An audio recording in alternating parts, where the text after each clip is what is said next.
ဒီနေ့တော့ကြရပေါင်းတသိန်းနဲ့တွားခဲ့ရတဲ့ vlog လေးကို sharing လုပ်ပေးပါမယ်။ကြရပေါင်းတသိန်းပဲမယ်ရေကူးလို့လည်းရမယ်အစားတောက်တွေလည်းပါမယ် activity အစုံလုပ်လို့ရတာအောင်မှာ3000ကျော်လေးနဲ့ share တန်းလေးတစ်ခုခေါ်သွားပါမယ်။ဂျင်းတို့တွားခဲ့တာမိုးရသည်ဆိုပေမဲ့အဲ့လိုလမ်းနေပါလေအရင်ဆိုးတာတော့မရှိဘူးပေါ့နော်။ပြီးတော့ဂျင်းတို့အိမ်ကနေဆိုလို့ရှိရင်လည်းတနားကြီးကြော်လောက်ပဲမောင်းရတယ်။သူကအခန်းနေပါလေတခါတည်းပါပြီးသားအဲ့ဒါအောင်မှဒီလိုအခန်းအကျယ်ကြီးပေါ့နော်အိမ်ခန်းနေပါမယ်ထမင်းစားခန်းနေပါမယ်ပြီးတော့လို့ရှိရင်အိမ်ခန်းနေပါလေဆိုလို့ရှိရင်လည်းတက်ရက်လေးပေါ့နော်အဲကွန်နေပါတယ်အကုန်ပါပြီးသားပေါ့နော်သူကလေလှတဲ့နေရာတွေအရန်များတယ် photo spot တွေလည်းအများကြီးရှိရယ်ဂျင်းတို့ဆိုလို့ရှိရင်မနက်7 နာရီလောက်ကမှရောက်တာပေါ့နော်လဲလို့တော့အဲ့လိုနေရာတွေပါတယ်တော့မှတိတ်မစုံခဲ့ဘူးပေါ့နော်တပုံလှလှလေးရိုက်တက်တဲ့ကောင်မလေးဆိုလို့ရှိရင်အရန်အဆင်ပြေတယ်သူကလေမိသားစုနဲ့ပဲသွားမလားဒါမှမဟုတ်လို့ရှိရင်တငယ်ချင်းနဲ့ပဲစုပြီးသွားမလားအရန်အဆင်ပြေတဲ့နေရာလေးပေါ့နော်ဒါပေမဲ့ဂျင်းတို့ကအဲ့လိုမူရသည်မို့လို့လားတော့မသိဘူးချွတ်တေးပါတယ်တော့ကြိုက်တယ်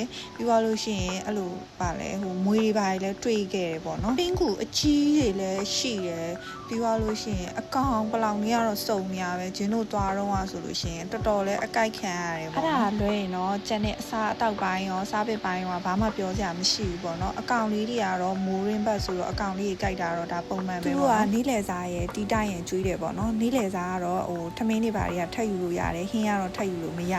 ဒီဟာလေးကတော့နီးလေစားတီးတိုက်နေနဲ့ဘူးတီးကြော်နဲ့လက်ဖက်တုပ်နဲ့ကျွေးတာဘူးတီးကြော်လေးလည်းတော်တော်စားလို့ကောင်းခဲ့ပါတယ်သူတို့ပိတ်ချိန်ကတော့9 နာရီလောက်ဆိုရင်ကျင်းတို့ကတော့အိမ်ပြန်ချိန်နေပါတယ်နဲ့4 နာရီလောက်တည်းကပြန်လာခဲ့လိုက်ပါတယ်ကြာမှဟင်းချက်တဲ့ဗီဒီယိုလေးတင်ပေးမှာမို့ follow ခဲ့ကြနော်